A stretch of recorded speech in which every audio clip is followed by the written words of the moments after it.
Okay, so we've got a horizontal formicarium here. It's about 4 by 4 inches. We have 2 water towers down here with hydration ports for each.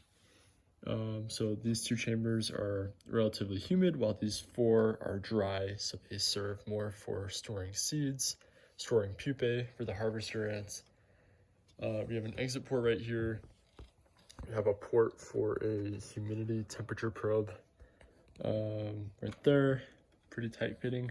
And of course we have the Outworld port that goes directly to the Outworld. Outworld features this little insert that replicates a mound that the harvesters would make in the wild. And of course you'd fill this all with sand or plants or rocks or whatever you want.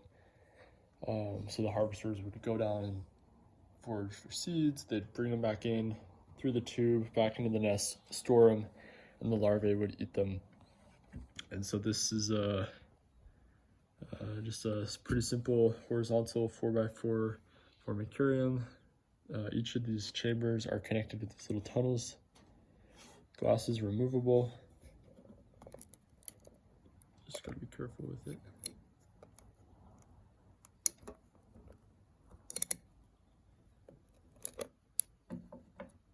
But it's pretty tight fitting. It's very flush. But this is a little bit close up. Normally I would use more of a sand based to get more of those grains, but in this case I used some clay based casting material, or not casting material, molding material to mold these chambers. And they still turned out pretty well. I like how the clay kind of makes the contrast of the darker and the lighter. In the past I've only used sand. Sand is fine, but once it comes off, it's off, whereas this clay seems to embed pretty well into the walls. So that's about it. One other thing is that I did include these little divots for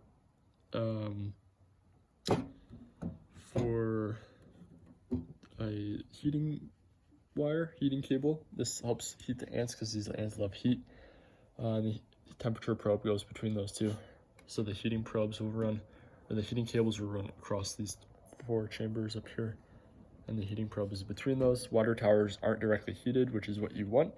They'll still get some heat, so they will evaporate, but you don't want to heat them directly, or you'll end up with a ton of condensation. That's about it.